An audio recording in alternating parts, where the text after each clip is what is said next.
రాష్ట్రంలో ఒక్క కొత్త పెన్షన్ లేదు. పక్క తెలంగాణలో ఇచ్చారు రేవంత్ రెడ్డి. ఆ రేవంత్ రెడ్డి బాస్ అంటారు అన్నమాట ఇతను.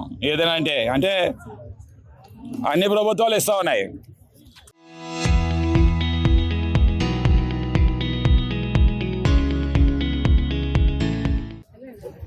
ఈ రోజు వరకు 2 సంవత్సరాలు కూడా ఒక కొత్త పెన్షన్ రిలీజ్ అయిన దద్దమ్మ ప్రభుత్వం ఏదైనా ఉందంటే భారతదేశంలోనే అది ఓన్లీ చంద్రబాబు నాయుడు ప్రభుత్వం, లోకేష్ ప్రభుత్వం.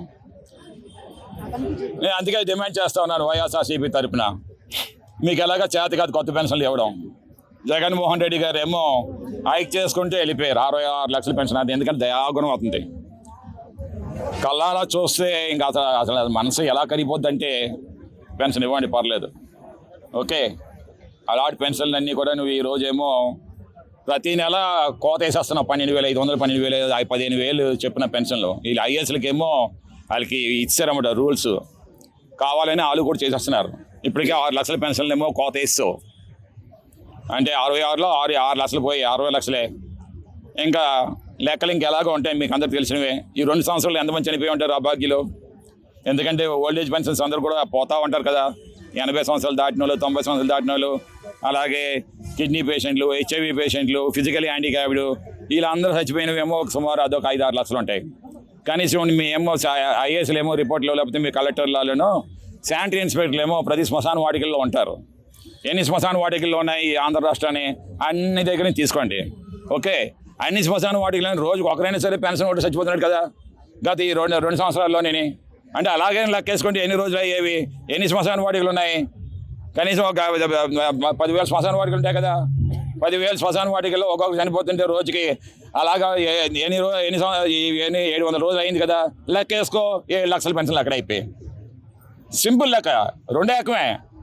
ఆ 7 లక్షల పెన్షన్ ఇవ్వు.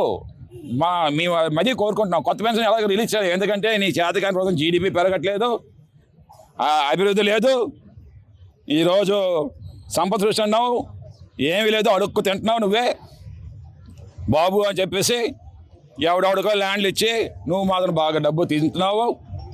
ఎవరికి తెలియదండి 99 పైసలకి ల్యాండ్ ఇచ్చేస్తే కిట్ ప్రోకి ఎంత జరుగుతుందో, లేదంటే ఆ షేర్లు మీకు ఎంత ఇస్తున్నారో. వస్తారు కదా, మీ తాట తీస్తారు కదా జగన్మోహన్ గారు, ఊరుకుంటారా? 2029 మళ్ళీ ఈ ప్రభుత్వం ఎల్లకాలం ఉండిపోద్దా? అందుకే వీళ్ళు భయం అంతా కూడానా. అప్పుడే పవన్ కళ్యాణ్కి ఆస్తమా వచ్చేస్తుంది, ఓకే. అట్లీస్ట్ నేను డిమాండ్ చేస్తాను ఈ మీడియాకి, పవన్ కళ్యాణ్ కానీ పెన్షన్ ఇప్పించండి, అంత సాధారణ చేయించి.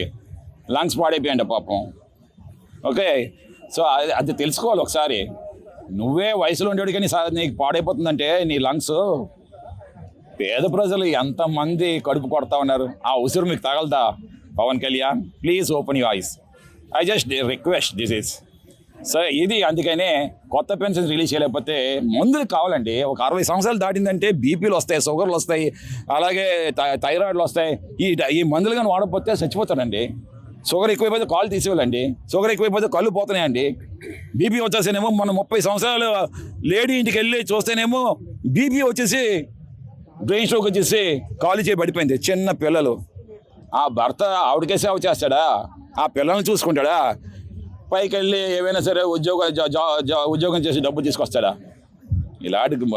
ఇలాంటి పేద ప్రజలతో పెట్టుకుంటున్నారు. తప్పు అండి, తప్పు. జగన్మోహన్ రెడ్డి గారే ఈ రాష్ట్రానికి ఒక దేవుడు. ఎందుకంటే అతను దేవుడు. అతను పేదల గుండెలో అది నేను చచ్చిపోయినా సరే పేదల గుండెలో బతకాలని చెప్పేసి కసి ఎవరికి ఉంటుందో అది కేవలం శ్రీరాముడికే. అదే సేమ్ జగన్మోహన్ రెడ్డి గారు. అందుకే 2029 కోసం ఎదురు చూస్తూ ఉన్నారు ప్రజలందరూ. తప్పకుండా వస్తారు. అతను మళ్ళీ వీళ్ళందరినీ కూడా కాపాడుకునే బాధ్యత తీసుకుంటారని చెప్పి తెలియజేస్తా ఉన్నాను.